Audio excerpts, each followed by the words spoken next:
Good morning, my beautiful soul followers. How is everyone doing on this amazing summer day, at least if you are in the U.S. If you're in another part of the world, I know it's not sunny and hot right now, but hopefully it is still an amazing day. So it poured yesterday, and so all my patio furniture is soaking wet. Even my hammock that I usually live stream from is soaking wet. So we are doing it old school on the ground. Lots of beautiful grounding energy. Lots of pulling up that beautiful earth energy. So I don't mind it, but we might get a kitten attack. Because she's running around. But that is not our topic for today. Our topic is unconditional sex and basically love. It's love. It's that unconditional love and bringing it into the bedroom. The fact is, how we sex is how we do everything. It truly is. How we sex is how we do everything. And I hear a lot of talk about unconditional love. We hear about this concept of unconditional love, and it sounds all beautiful and floaty and fairy-like and amazing, and it's not. It's not. It can feel amazing at times. It can be amazing at times. But unconditional sex only can happen when we have unconditional love, or orgasmic love, as I titled it. So unconditional love, let's go there first, and then we'll get to the sex part. So hang in with me till I get to the sex, because I know who doesn't want to hear about the sex? Unconditional love is one of those things that comes from within us, okay? So we each have egos. We all have this egoic piece of us. And so we have to tap into that beautiful energy within our heart space. Hold on. Getting the kitten away. We have to tap into that beautiful energy in our heart space. And unconditional love happens when we love somebody. We have this beautiful heart energy for them, no matter what they do. So this topic came about because I was thinking about a person in my life, and I was thinking about how no matter what, this particular human, I absolutely love them. I love them unconditionally. No matter what was to happen, I would still have deep care and deep love for this person. Now, that doesn't mean in my life that we can't have disagreements. It doesn't mean that I have to love all the actions that another person has.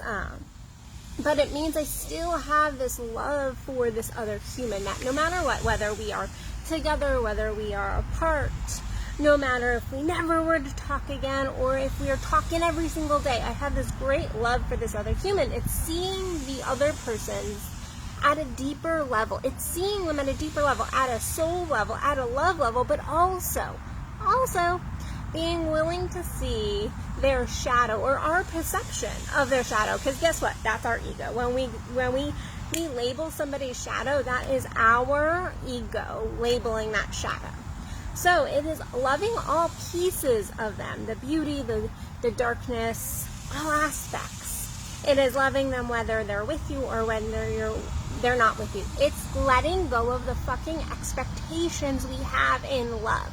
And so many people do it, okay? It is something that is a constant practice in these human bodies. A lot of people will be like, I'm always in unconditional love, and I call bullshit. Because if you're always in unconditional love, guess what? You have transcended your body. You have transcended your work here. If you're in complete, always unconditional love, we are here to work with our egos and learn and experience and see and witness our egos. Now, where does this come into the sex? Where's the sexy part, Addison? I know you might be like, okay, well, where's the sex? The fact is, again, our sex mirrors our lives. It mirrors our relationships. And when we're in the bedroom, I hear so much from my clients, from my followers, from people who are my clients only online, to my clients that are in person, plus even my own life. Guess what? My friends, my family, and myself, and my own partners.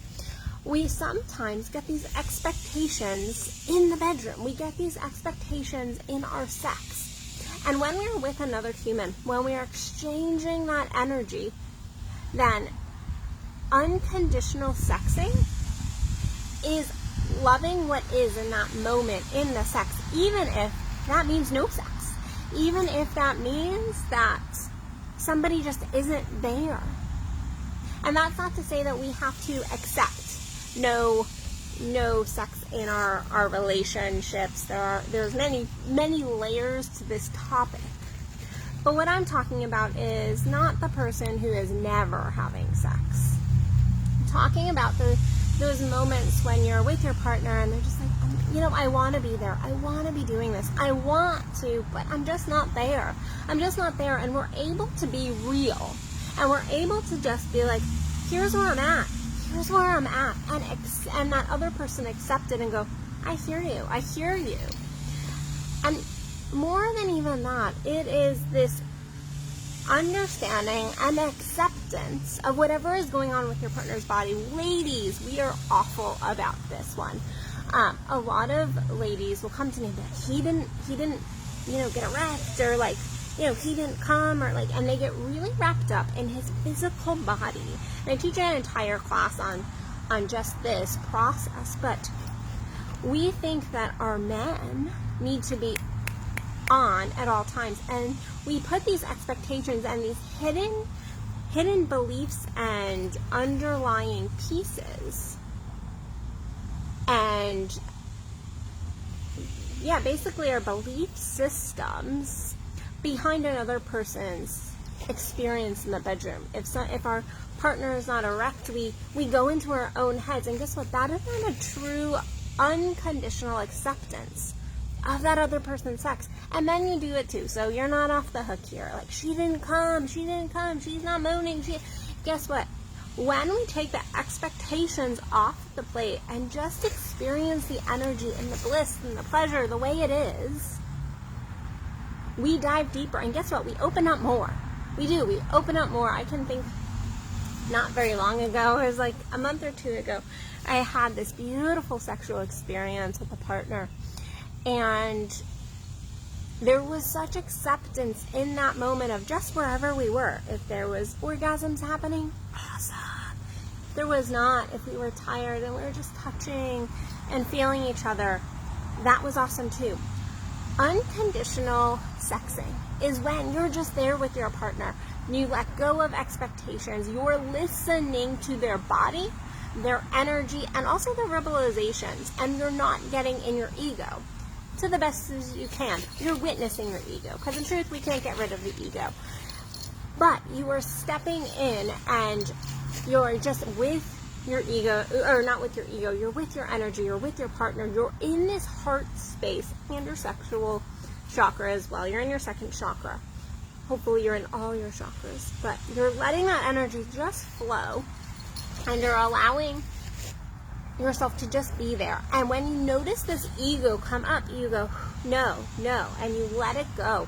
You let it flow. You don't fight against it, because guess what we fight against, we just get more of. But you just let that energy flow. Unconditional sex requires unconditional love. And so our bedroom is the perfect place to practice that unconditional love for another human. Unconditional love for ourselves, because guess what? I don't know a woman that's not sat there and been like, why am I not there? Why am I not? Why is it not happening? We get in our heads, we're like, why am I taking so long?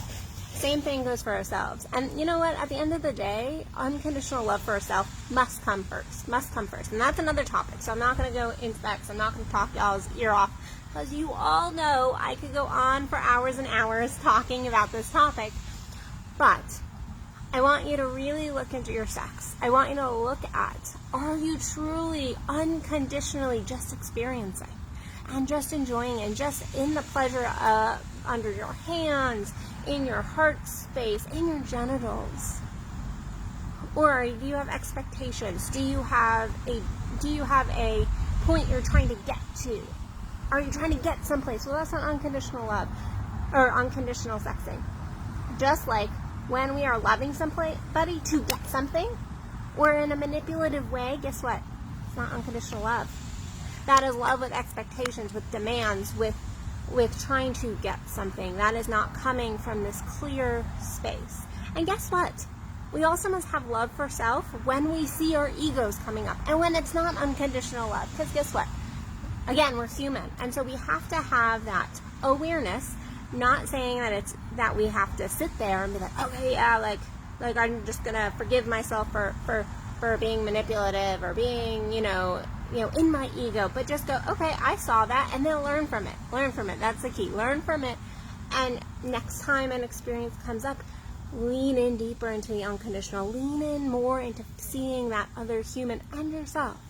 So, anyway, I feel like you got my point. I love to hear your thoughts and your comments below. I love to connect with you after these live streams. If you're wanting that orgasmic life, if you're wanting to step up your life, your bedroom, then please reach out to me for a quick chat. No, it is just going to be me and you discussing how we can get you more pleasure in your life as a whole.